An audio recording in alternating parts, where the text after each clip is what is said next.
예수님 이제 승천하시면서 저희들 곁을 떠나셨죠. 그러면서 성령의 시대가 도래했다고 이야기들 하는데, 이런 성령의 시대를 살아가면서 우리는 어떻게 신앙의 여정을 걸어가야 할지, 영적 발걸음을 떼야 할지 깊게 살펴봤으면 합니다. 성령 속에서 우리의 삶과 신앙을 어떻게 통합시켜 나가야 되는지 여러분들도 각자 물음을 던져봤으면 합니다.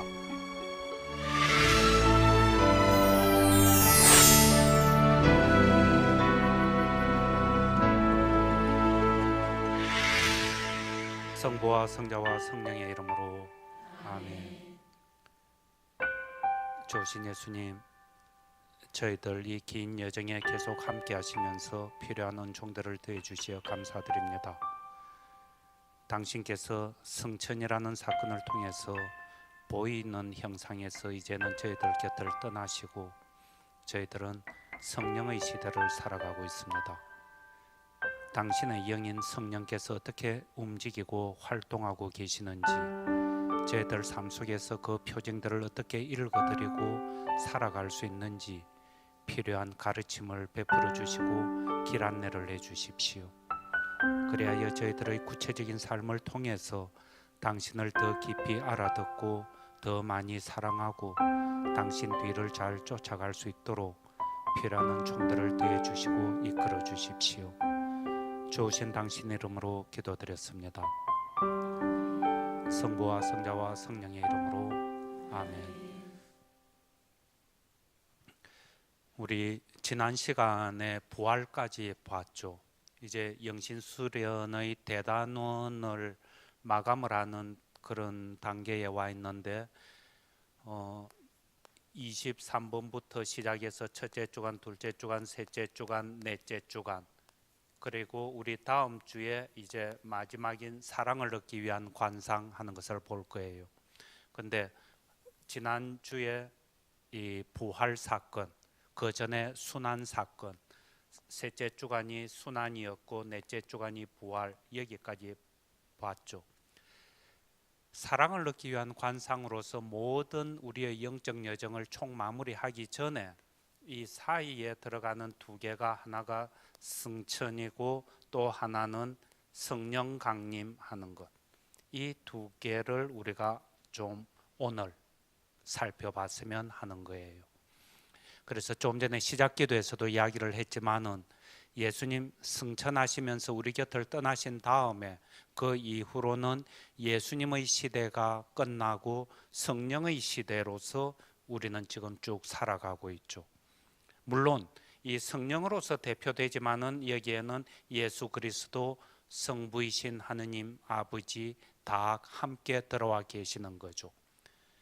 그래서 먼저 이제 승천하는 것을 보는 건데, 예수님이 승천하셨다.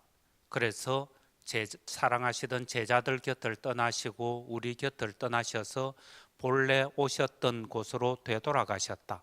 아버지 계신 곳으로 되돌아가셨다. 이런 표현들이 전부 어떤 상징적인 표현이랄까, 은유적인 표현들이죠. 무슨 아버지 계시는 곳이 따로 어디 무슨 동 몇 번지 하듯이 딱 계셔가지고 또 승천하셨다 그러니까 로켓포라도 달아가지고 쭉 수직 상승하시면서 이렇게 아버지 계신 곳으로 찾아가시고 그렇게 알아들을 것은 아니다 싶어요. 물론 문자 그대로 이렇게 알아들으면서 함축되어 있는 의미들을 같이 알아듣는다면은 문제될 것은 없겠지만은, 그래도 그냥 단순히 글자에서 드러나는 그런 표현보다는 그게 담겨 있는 깊은 의미들, 이런 것들을 제대로 알아듣고 살아내는 것이 우리한테 훨씬 중요한 것 아닌가 하는 거죠. 그래서 성경에는 보면은 예수님 승천하시는데 마태오복음 같은 부분에 잘 그렇게 나오죠. 11 제자들이, 예수님의 그 11 제자들이 모여서 있는 산에 모이죠. 그 모여 있는 곳에서 제자들이 보는 가운데서 예수님께서 승천에 올라가셨다, 이렇게 돼 있는 거예요. 근데 재밌는 대목은 그 11 제자들 중에는, 그래서 이 제자들이 와서 예수님이 승천하시는 걸 보면서 엎드려 경배하였다. 그러나 아직도 의심하는 자도 있었다. 이런 식으로 나오는 거예요.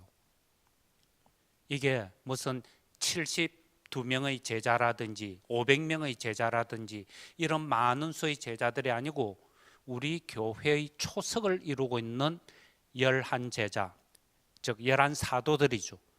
이 사도단들 중에도 아직도 예수님의 그 부활 사건이라 할까, 이런 것들이 미처 뼛속 깊게 들어오지 않고 제대로 받아들이기 힘들고, 그래서 의심하고 믿기가 어려워서 갈등하고 있는 이런 사도들도 있었다 하는 이야기인 거예요.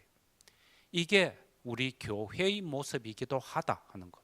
우리도 전부 같은 입으로 하나의 신앙을 고백하고 미사에 참석하고 예배에 참석하고 그러긴 하지만은, 그럼에도 불구하고 아직도 뭔가 믿음에 있어서 석연찮은 구석들, 긴가민가 하는 것 때문에 갈등하고 방황하고 있는 면들이 많이 있는 것 아닌가 하는 거죠.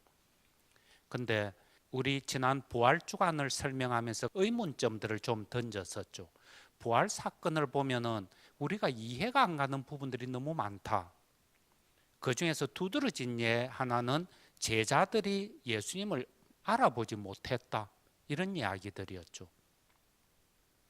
제자들이 예수님을 알아보지 못했다 하는 그 대목하고 11 제자들 중에 의심하는 사람들도, 아직 믿지 못하는 사람들도 있었다 하는 것하고 같은 맥락이다 싶은 거예요. 예수님께서는 사실은 승천하셨을 때 훨씬 더 큰 기쁨과 환희에 차셨을 거다 싶은 거예요. 이제는 정말 당신께서 이 지상에 내려오셔서 하고자 하셨던 일, 해야만 하셨던 일을 완전히 다 이뤄낸 것. 십자가상에서 돌아가시고 부활하셨을 때 그때 보담도, 그 부활하셨을 때도 엄청나게 큰 기쁨과 환희에 차 있었겠지만은, 근데 우리가 여기서 놓쳐서는 안 되는 것도 그저 당신이 그런 어려운 고통을 이겨내고 부활을 했다, 그래서 뭔가 엄청나게 큰 일을, 멋있는 일을, 놀라운 일을 해냈다, 이게 당신 안에 큰 기쁨이 되고 위로가 됐던 것이 아니고 아버지의 뜻을 깔축 없이 해냈다, 조금도 남김없이 모자람 없이 이루어냈다 하는 그 점에서 오는 큰 기쁨이고 위로였던 것 아닌가 하는 거예요. 근데 제자들이 예수님 순환하시고 돌아가시는 걸 내 눈으로 봤는데 부활하셨다는 것이 이때까지 인간에 대한 이해, 존재의 그 차원에서 볼 때 도대체가 이해가 안 가는 것들이죠. 그래서 예수님 거듭 발현하시면서 알아듣게끔, 그래서 그 체험이 정말 내한테 스며들도록, 어머님들이 그럴지 모르죠. 뱃속에서 9달이나 있다가 애를 낳았는데, 그래서 이놈한테 옷을 입혀주고 밥 한 끼, 밥을 잘 만들어서 먹여줬는데도 아직 애미 사랑을 잘 못 알아들을 수 있겠죠. 근데 거듭 그렇게 사랑을 베풀었을 때, 그때 비로소 자녀들이 엄마의 사랑을, 아빠의 사랑을 깊게 알아듣고 그 체험이 확실하게 뿌리내리는 것처럼 예수님 거듭 발현하셔가지고 제자들에게 순환 그 자체로 끝나는 것이 아니다. 너희들이 살아가면서 겪는 고통이라는 것이, 삶의 아픔들이 그것대로 그저 괴롭기만 하고 무의미한 것들이 아니다. 거기에 담겨 있는 깊은 의미들을 거듭 가르치시고 이끄셨던 것. 근데 그걸 한 번, 두 번 가르쳐 주어 가지고는 미처 알아듣지 못하고 자기 것이 못 되고 있으니까 거듭 해주시고 이제는 알아들었겠다, 이제는 됐겠다 싶어서 그때 승천하시는 것. 그러다 보니까 정말 이제야말로 아버지의 뜻을 완전히 이뤄냈다, 이젠 더할 나위가 없을 정도로, 이런 점에서 훨씬 더 큰 기쁨 속에 잠기셨을 것 아닌가. 그리고 또 그런 이야기도 하시죠. 내가 떠나는 것이 너희들한테 유익하다. 이게 예수님이라는 분이 지금도 이스라엘 땅 위를 걷고 계신다면은 우리는 혹 그럴지 모르죠. 야, 성지순례라도 가서 그 예수님하고 이야기라도 한마디 하고 오면은 내 신앙이 훨씬 더 크게 자랄 것이다. 아니, 천만에 오히려 걸림돌이 돼가 걸려 넘어질지 몰라요. 내 머릿속에 멋들어진 상을 탁 그리고 있었는데 가서 정작 형체를 지닌 구체적인 인간 모습을 띤 그분을 딱 보니까 그냥 내가 생각했던 이미지하고 다른데 이러면서 걸려 넘어져 버리는 거. 그래서 당신이 떠나시는 것이 더 유익하고 그래야만이 성령께서 내려오시면서 여러분들에게 새로운 지평을 보여줄 것이다. 성령께서 내려오신다 하는 이런 이야기들이 바로 제자단들이 부활 사건 때 체험했던 그 내용들을 우리가 되새겨 보면은 짐작이 가지 않느냐 하는 거예요. 막달라 마리아 동산직인 줄 알고 모르고 있는데 마리아야 하고 탁 부르니까 그때야 라보니 하고 탁 돌아서죠. 그러면 그때 예수님인 줄 알아보죠. 엠마오로 가는 두 제자 그렇게 그동안의 사건 경위를 쭉 설명을 하고 성경을 예를 들면서 풀어주고 그러자 가슴이 진짜 뜨겁게 달아올랐죠. 그럼에도 불구하고 예수님인 줄 모르고 있다가 빵을 딱 떼실 때야 아, 주님이구나 하고 알아듣죠. 티베리아 호숫가에서 얘들아 뭐 좀 잡았느냐 이래 얘기를 하는데 그냥 멀뚱멀뚱 웬 아저씨가 우리한테 말 거냐 하고 밤새도록 헛그물만 쳐놓으니까 지치기도 하고 그래서 퉁명스럽게 떡 바라보고 있는데 요한의 말을 듣고 서둘러서 무태 올라와서 조반이 차려져 있는 것, 아침 밥상이 차려져 있는 것을 딱 보고는 아, 주님이시구나 하고 알아듣죠. 이것이다 하는 거예요.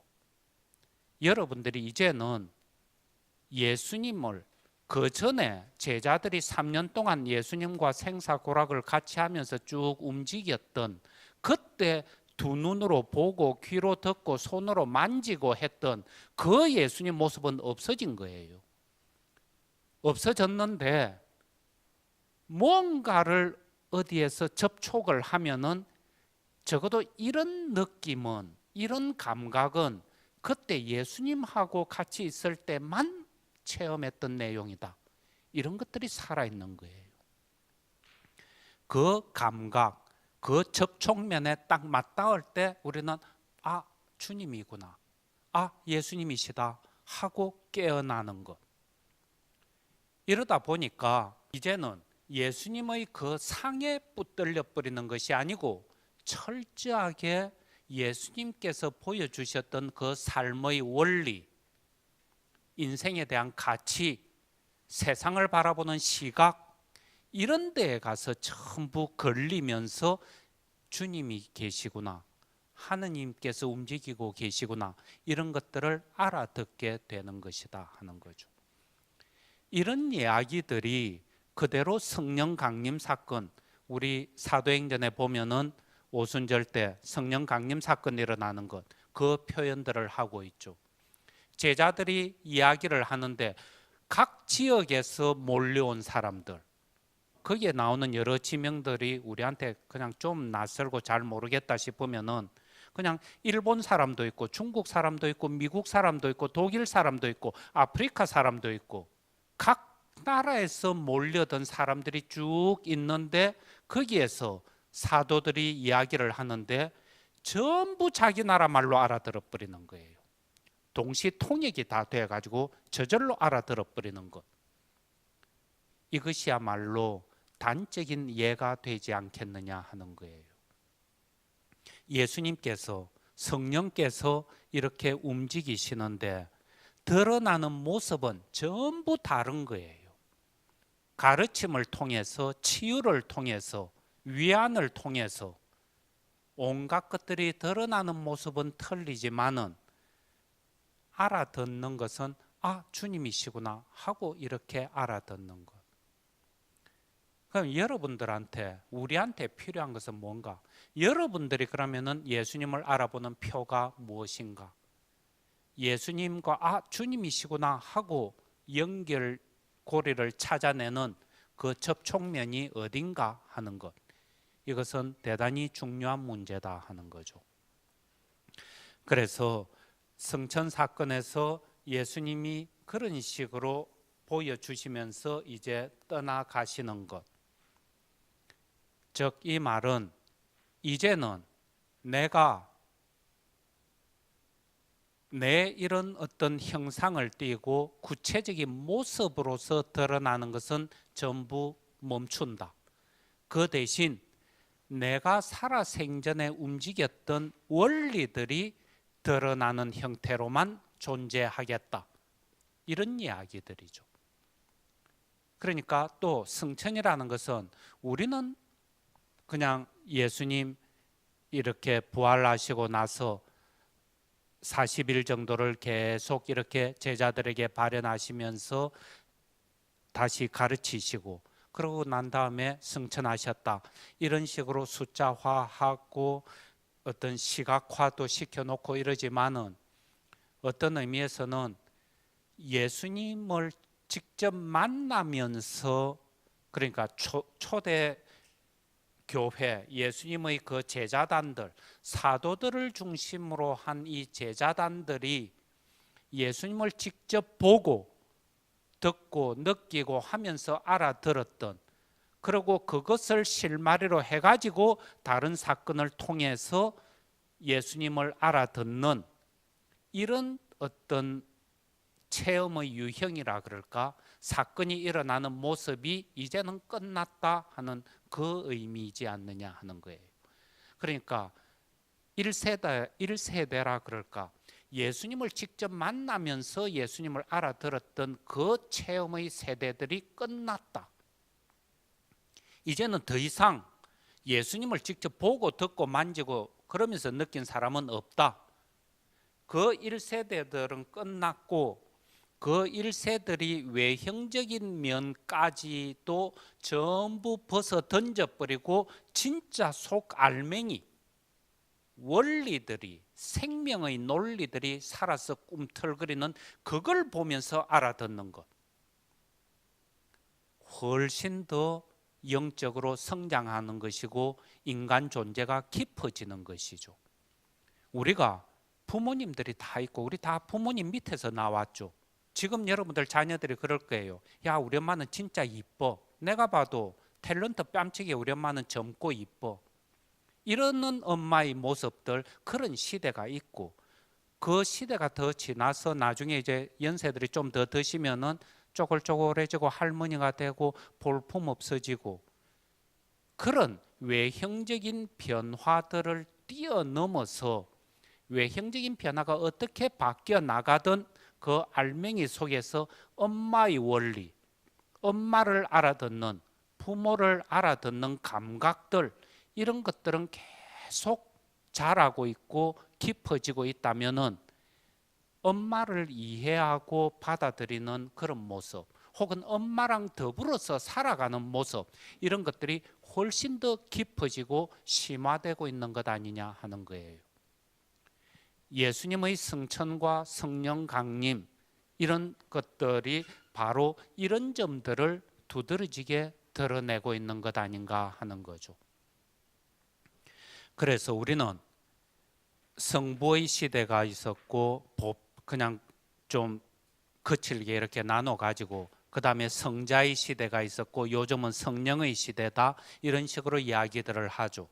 그 성령의 시대, 이 성령 강림의 시대에서는 성부와 성자의 그 원리, 혼, 영이 우리 안에서 전부 살아 숨쉬고 있는 것.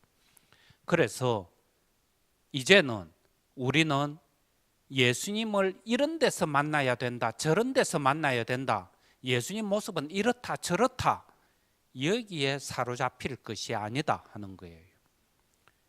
이런 면에서 우리는 어떤 점에서 늘 깨어 있으라고 요청받는 것이 그런 것 아닌가.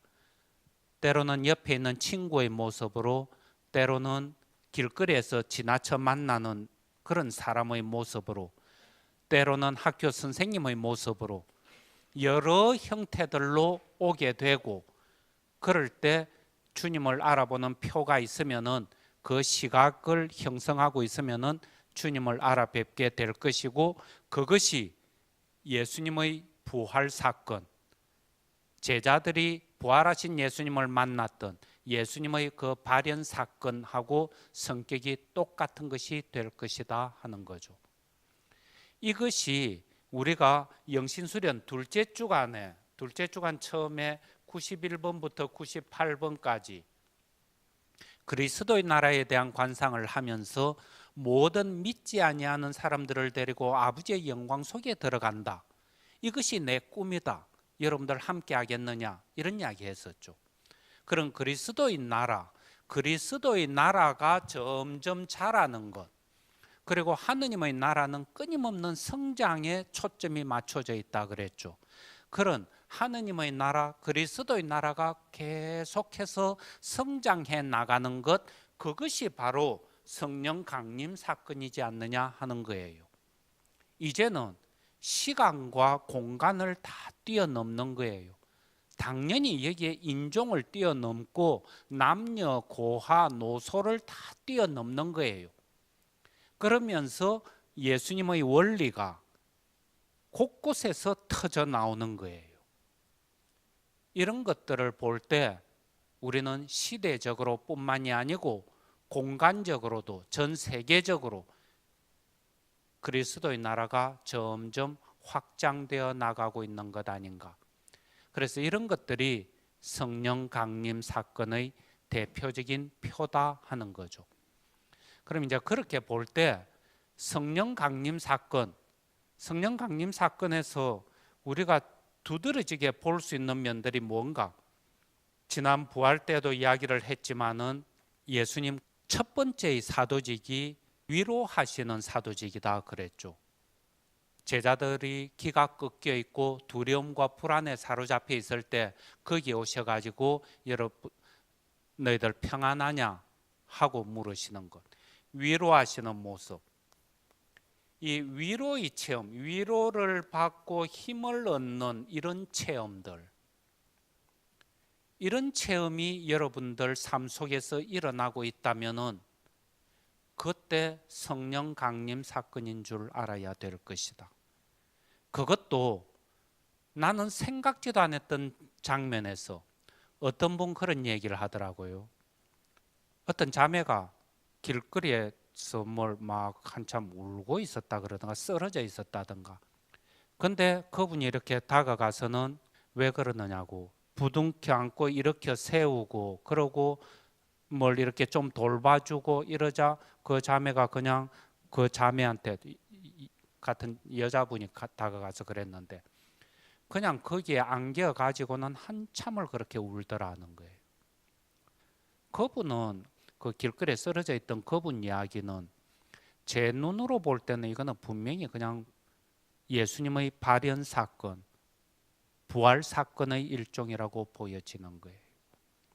어떤 어려움이 있었는지 모르겠지만은 그런 누구한테도 털어놓기도 힘들고 막 그러던 것을 누가 따뜻하게 대해주는 사람이 한 명 오자 거기에 기대 가지고 그냥 안에 있는 것들을 툭 털어놓고 그걸 통해서 위로를 받고 힘을 얻는 것.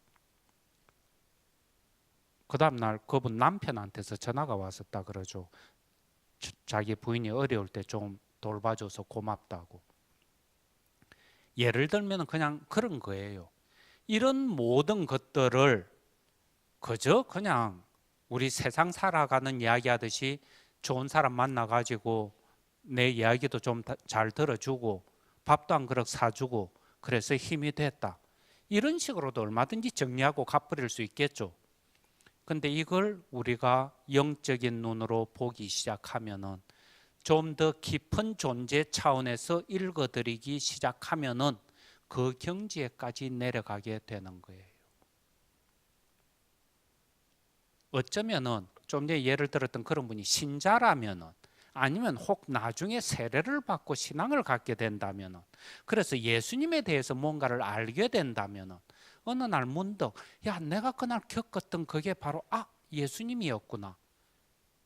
이런 생각들이 들지 않겠는가 하는 거예요. 이런 위로를 받는 것, 힘을 얻는 것, 그런가 하면은 그 다음에 마리아 이런 데서 보면은 호칭을 불러주는 것, 이름 부르는 것이죠. 김춘수 꽃이라는 시가 아니라 하더라도 그저 나는 아무것도 아닌 존재로 가만히 있다가 네가 내 이름을 불러주는 그 순간 나는 내게 다가가서 꽃이 되었다. 이름을 부르는 것, 존재를 인정하고 받아들여 주는 것, 인정해 주는 것, 수용해 주는 것, 이런 것, 이것도 아주 중요한 체험들이죠. 인정한다든지 받아들여 주는 이런 체험들. 그런가 하면은 그 다음에 또 이렇게 보면은 조반을 차려놓은 것. 근데 아침 밥상이 그저 우리식으로 이야기하면은 밥하고 김치 뭐 요 정도만 있었던 게 아니고 빵도 있고 생선도 있었죠. 빵도 있고 생선. 그런 이 뭔 소린가 하니까 그저 그냥 목구멍에 풀칠 정도만 하는 찢어지게 가난한 그런 삶의 모습이 아닌 거예요. 그렇다 해가지고 무슨 호텔에서 정식을 차려 먹듯이 뭐 휘황찬란한 것은 아니지만은 휘황찬란이지 발음도.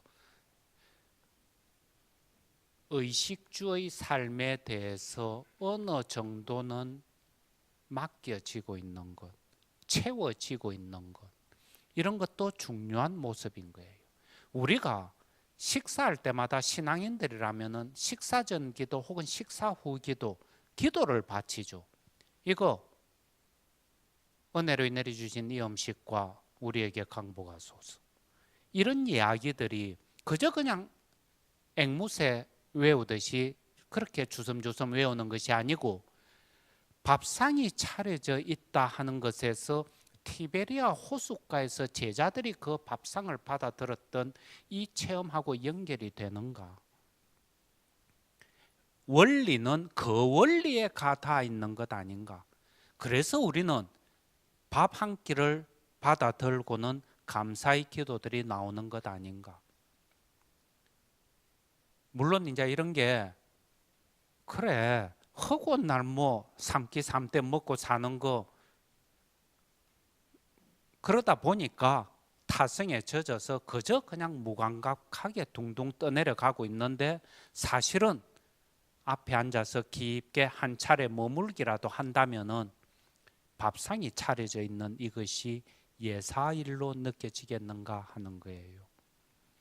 어머님들 같으면은 예수님의 체험을 할 수 있을지 모르겠고 조반을 준비하면서 남편과 자식들 같으면은 제자들의 그 체험, 밤새도록 일하고 났는데 아침에 일어나서 까칠한 입에 어머니가 정성껏 마련해 놓은 밥상을 탁 받아 들었을 때 그 식사 한 끼가 그런 체험에까지 쭉 연결되어 들어가겠는가?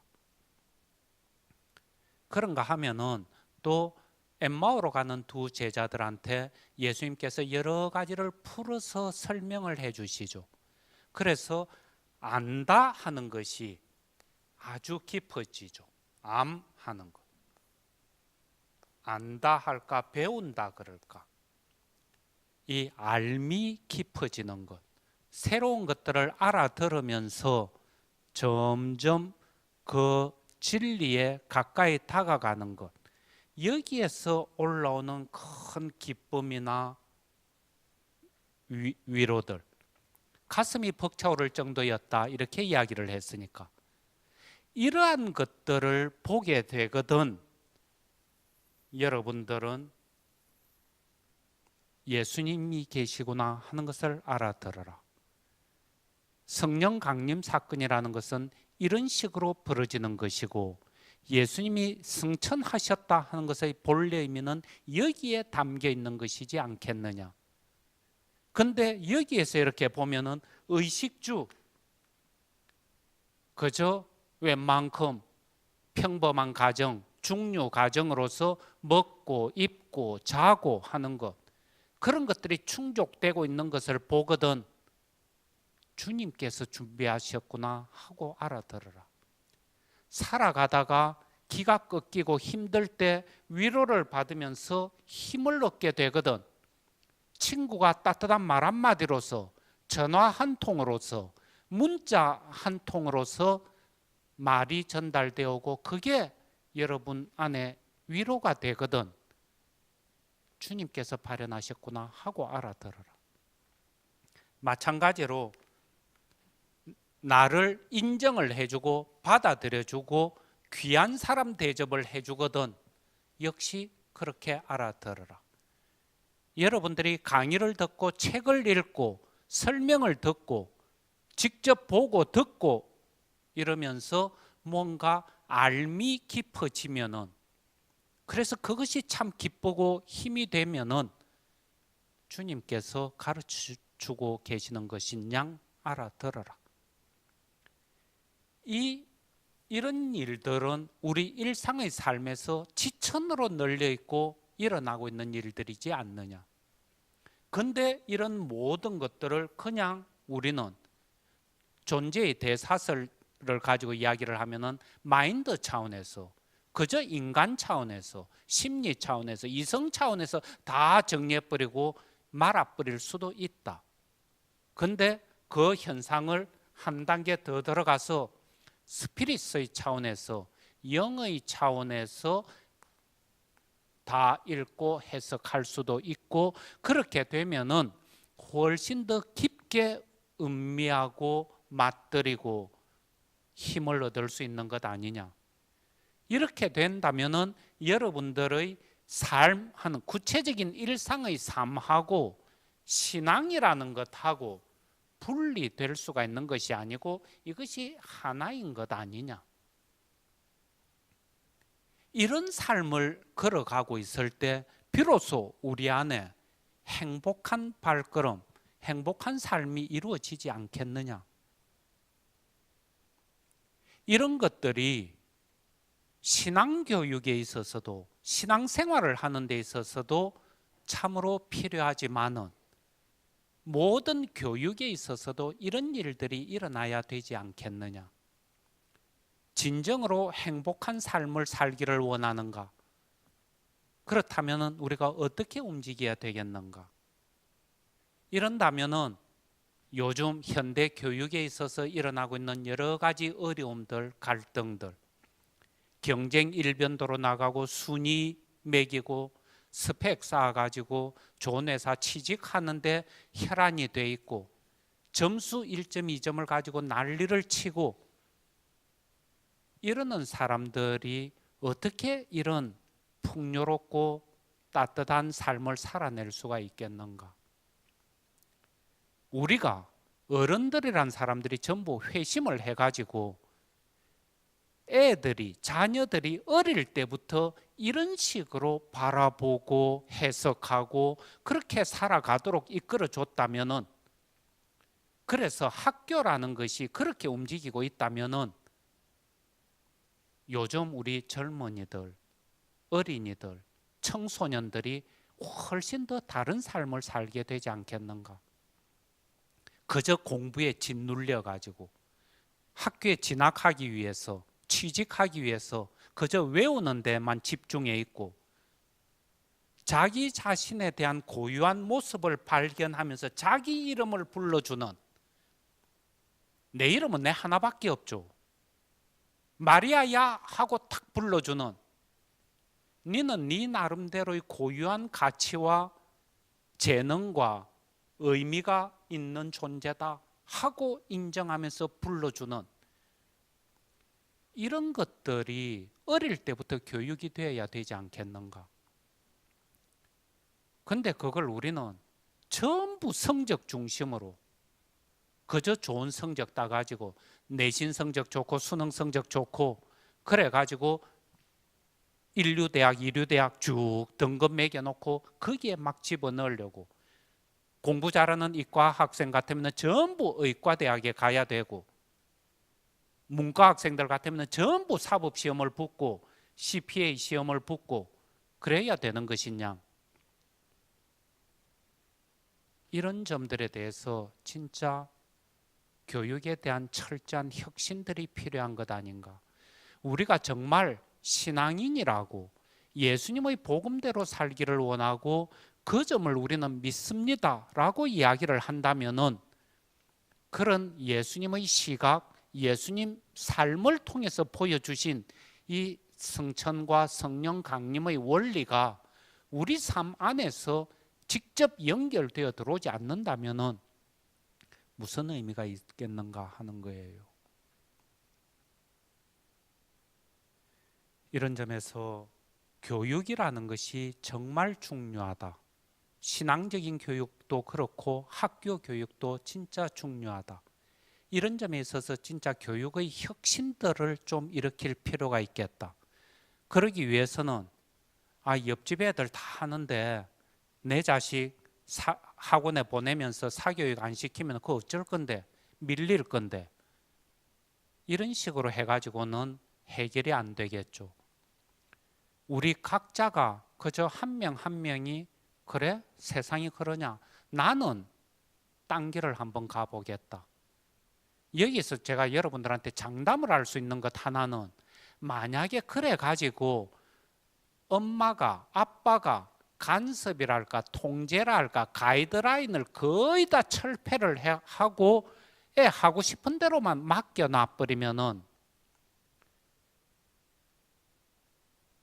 마라톤 시합을 다 하고 맨 마지막에 꼴이 날 때, 즉 죽을 때까지 한 생을 살고 나서 결산을 딱 해볼 때쯤 되면은 그 전에 계속 학원 보내고 시험 성적 잘 받고 좋은 대학 가고 취직하고 그래 가지고 살아온 사람보다도 진짜 훨씬 값어치 있는 중요하고 의미 있는 행복한 삶을 살 수 있을 것이다. 그 점에 대해서 확신하는 거예요. 우리가 오히려 이렇게 재고 저렇게 재고 이런 계획을 세우고 저런 계획을 세우고 그러면서 이끌고 강요하고 이러는 것들이 오히려 역설적으로 자녀를 사랑한다고 막 덤볐던 것들이 전부 자녀들을 망쳐버리는 그런 어려움을 낳는 것 아닌가. 이 점에 있어서 우리 진짜 좀 깨어났으면 좋겠다 하는 것. 교육의 내용들이, 교육의 질들이 완전히 좀 뒤바뀌어야 되지 않겠는가. 언제까지 이런 노름들을 하면서 우리 자녀들을 내맡겨 놓고 가겠는가. 제가 학생을, 자녀를 그렇게 어떤 면에서는 자유롭게 풀어놓는다. 방목했을 때 한 생을 살고 나서 마감을 할 때 성적표를 보면 이쪽이 더 좋을 거다라고 장담을 하는 이유는, 근거는 성령께서 우리 안에 계시기 때문에 그렇다 하는 거예요. 인간이 이 잔머리 굴려가지고 계획을 세우는 것보다 성령께서 안에서 움직이시면서 뭘 끄집어내시는 것이 훨씬 더 효과적일 것이다. 우리가 애들한테 교육시키는 것은 그저 일상의 삶에서 인간적으로만 해석해버리고 많은 이런 문제들을 영적으로까지 내려가서 해석할 수 있도록, 엄마 밥 차려준 것 앞에서, 밥상머리 앞에서 반찬이 짜니 싱겁니 뜨겁니 차니 이러면서 막 투정이나 부리고 있는, 어릴 때는 그럴 수 있겠죠. 좀 철이 들고 적어도 중고등학생이 되고 애가 성장함에 따라서 거기에 담겨있는 깊은 의미들이 뭔지 그런 것들을 읽어드릴 수 있게끔 교육시키는 것.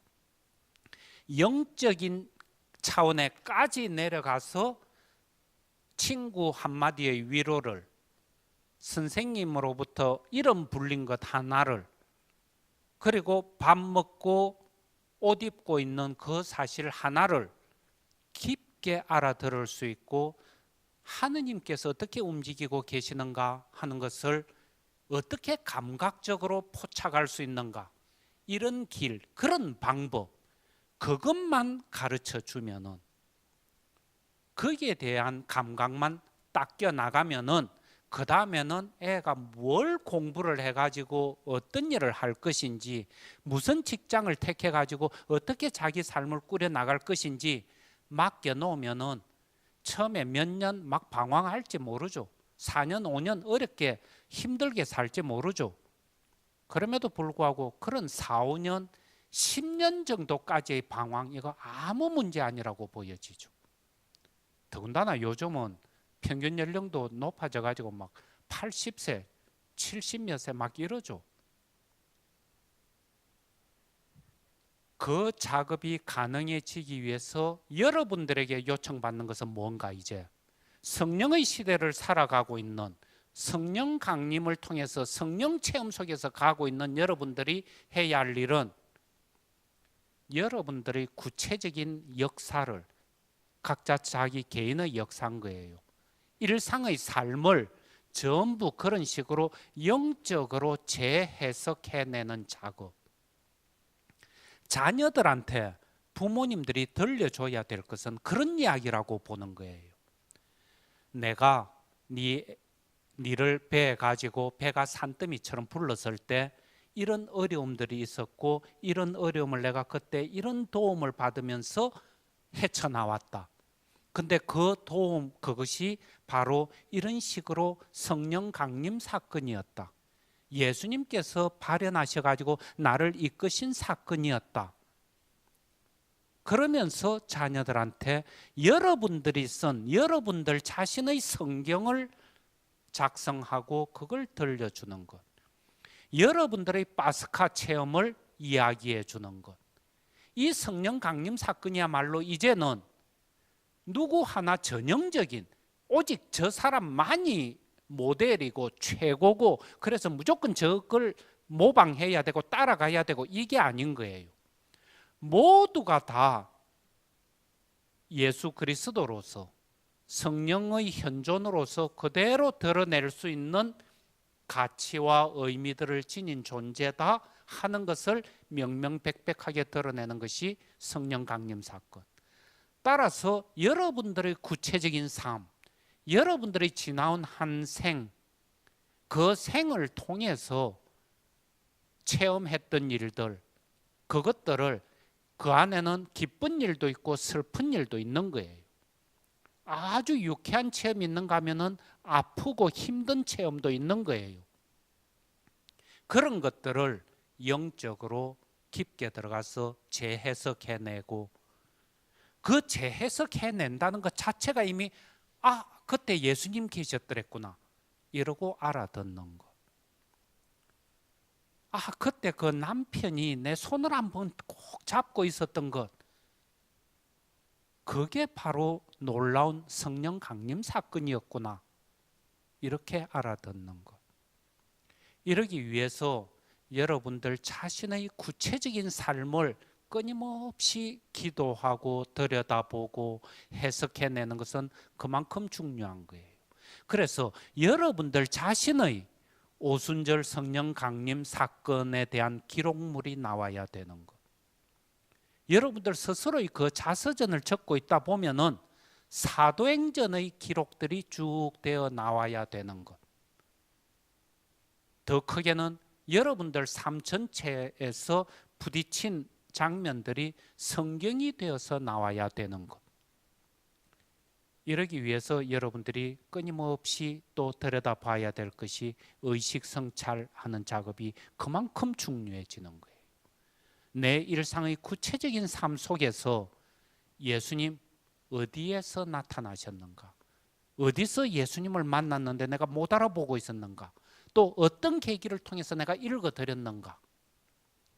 그걸 매일매일 해나가는 것이 의식성찰이란 작업이고, 거기에 따라서 여러분들 자신의 삶을 해석해내는 것이 바로 성천 이후의 성령 강림 사건, 예수님과 만난 부활 사건, 이런 것들의 기록의 집적물이 되어 갈 것이다 하는 거예요.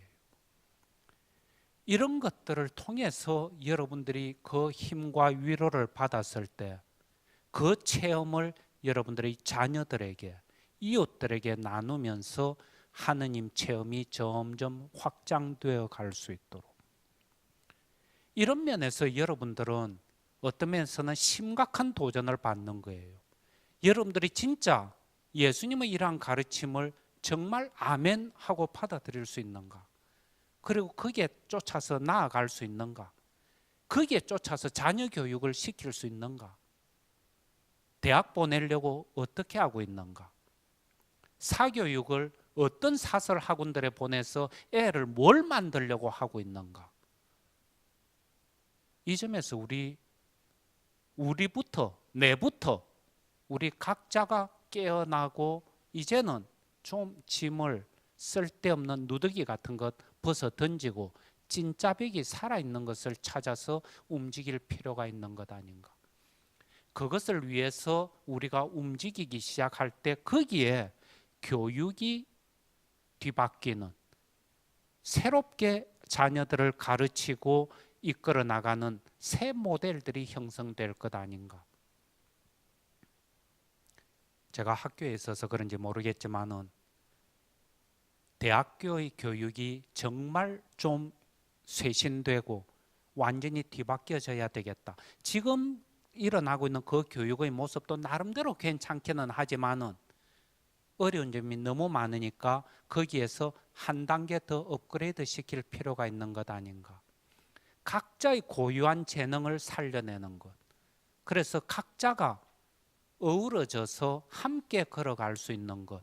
그러기 위해서는 내신 1등급, 2등급, 수능 성적 1점, 2점 이런 것에 의해서 뭔가 막 선이 그어지고 앞길이 탁탁 자리매김되고 이러는 제도는 신앙인인 우리라면은 적어도 탈피하려고 애쓰는 것.